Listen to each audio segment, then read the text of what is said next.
All, ഞാൻ ഇന്ന് ഉണ്ടാക്കാൻ പോകുന്നത് ക്രിസ്പി ഹണി ഗ്ലേസ് പോർക്കാണ്. ഈ ഡിഷിലെ ഒരു സ്റ്റാർ ഇൻഗ്രീഡിയന്റ് എന്ന് പറയുന്നത് ഹണിയാണ്. അപ്പൊ നമുക്ക് ആദ്യം ഈ ഒരു ഡിഷിന്റെ മാരിനേഷനിലോട്ട് കിടക്കാം. ഈ ബൗളിനകത്തോട്ട് നമ്മൾ ആദ്യം പോർക്ക് ആഡ് ചെയ്യാം. പോർക്ക് നമ്മൾ അരിയേണ്ടത് നല്ല നീളത്തിൽ അരിയണം. നെക്സ്റ്റ് നമുക്ക് കോൺഫ്ലവർ ആഡ് ചെയ്യാം. നെക്സ്റ്റ് മൈദയാണ് ആഡ് ചെയ്യുന്നത്. മൈദ നമുക്കൊരു 1 സ്പൂൺ ഫുൾ ഇടാം. നെക്സ്റ്റ് നമുക്ക് റിക്വയർഡ് സോൾട്ട് ഇടാം. പിന്നെ ഇത് ചില്ലി പേസ്റ്റ് ആണ്. നമുക്ക് ഈ ഡിഷിന്റെ ത്രൂ ഔട്ട് ചില്ലി പേസ്റ്റിന്റെ യൂസേജ് ഉണ്ട്. ഞാനിപ്പോൾ ഇവിടെ എടുത്തേക്കുന്ന 1/4 കിലോ പോർക്കാണ്. സോ അതിനനുസരിച്ച് നമ്മൾ ഇൻഗ്രീഡിയൻസ് ആഡ് ചെയ്താൽ മതി. ഒരു എഗ്ഗ് വേണം. നെക്സ്റ്റ് നമുക്കിത് മിക്സ് ചെയ്യാം.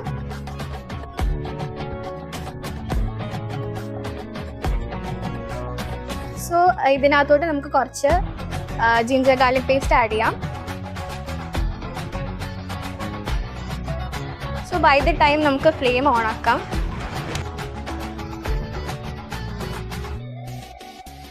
വൺസ് നമ്മുടെ പാൻ ചൂടായി കഴിയുമ്പോൾ ഇനി സൺഫ്ലവർ ഓയിൽ ആഡ് ചെയ്യാം. മീൻസ് ഓയിൽ ചൂടായി കഴിയുമ്പോൾ പോർക്ക് ആഡ് ചെയ്യാം. പോർക്ക് നമ്മൾ ഡീപ് ഫ്രൈ ആണ് ചെയ്യേണ്ടത്. സോ ഇതിപ്പോൾ ഡീപ് ഫ്രൈ ആയിക്കൊണ്ടിരിക്കുകയാണ്. സോ ഇപ്പോൾ ഇത് ഫ്രൈ ആയിട്ടുണ്ട്. നമുക്കിത് പ്ലേറ്റിലോട്ട് മാറ്റാം. നെക്സ്റ്റ് സോസ് ഉണ്ടാക്കാൻ പോവാണ്. ഓയിൽ ഒഴിക്കാം. സോസിനുള്ള ഇൻഗ്രീഡിയൻസ് ആഡ് ചെയ്യാം. ഓയിൽ ചൂടായി. നെക്സ്റ്റ് ആഡ് ചെയ്യാൻ പോകുന്ന ഗ്രീൻ ചില്ലി ആണ്. അപ്പോൾ അതൊക്കെ നമ്മുടെ റിക്വയർമെൻറ്റ്സിന് അനുസരിച്ച് ഇത് നമ്മൾ കുഞ്ഞു ചോപ്പ് ചെയ്തെടുക്കണം. ഇത് ഗാർലിക്കാണ്. ഇതും ചോപ്പ് ചെയ്തെടുത്ത ഗാർലിക്കാണ്. സോ ഇതാവുന്ന വരെ ഒന്ന് സോട്ട് ചെയ്തെടുക്കാം. സോ നെക്സ്റ്റ് ഓണിയൻ ആഡ് ചെയ്ത് കൊടുക്കാം.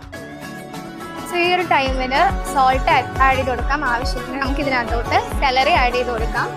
സോ ഇതിപ്പോൾ ഒരു നല്ല ഗോൾഡൻ ബ്രൗണിഷ് കളറായിട്ട് വന്നിട്ടുണ്ട്. At this point of time നമുക്ക് ഇതിനകത്തോട്ട് ഞാൻ പറഞ്ഞില്ലായിരുന്നു ചില്ലി പേസ്റ്റ്, അത് ആഡ് ചെയ്ത് കൊടുക്കും. പേസ്റ്റ് ആഡ് ചെയ്തിട്ട് ഇതിപ്പോൾ കുക്കായിട്ടുണ്ട്. നെക്സ്റ്റ് നമുക്ക് സോസസ് ആഡ് ചെയ്യാം. ടീസ്പൂൺ സോയ സോസ് നമുക്ക് ആഡ് ചെയ്യാം. ടൊമാറ്റോ സോസ് ആഡ് ചെയ്യാം. ഫുള്ള് നമുക്ക് ടൊമാറ്റോ സോസ് ആഡ് ചെയ്യാം. വൺസ് ഈ സോസ് ഒഴിച്ച് കഴിഞ്ഞ് കുക്കായി കഴിയുമ്പോഴത്തേക്കും നമുക്ക് ഒരു സ്മോൾ എമൗണ്ട് ഓഫ് വാട്ടർ ഒഴിച്ച് കൊടുക്കാം. ഈ ഒരു ടൈമിൽ കുറച്ച് വൈറ്റ് പേപ്പർ ആഡ് ചെയ്യാം. ഈ ഒരു ടൈമിൽ വളരെ കുറച്ച് എമൗണ്ട് വിനീഗർ ആഡ് ചെയ്യാം. നെക്സ്റ്റ് ഇതിലോട്ട് പോർക്ക് ആഡ് ചെയ്യാം.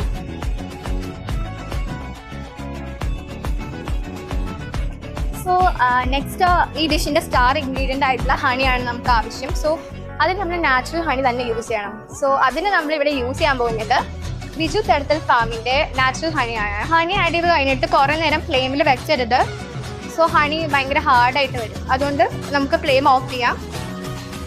So finally honey glazed pork is ready.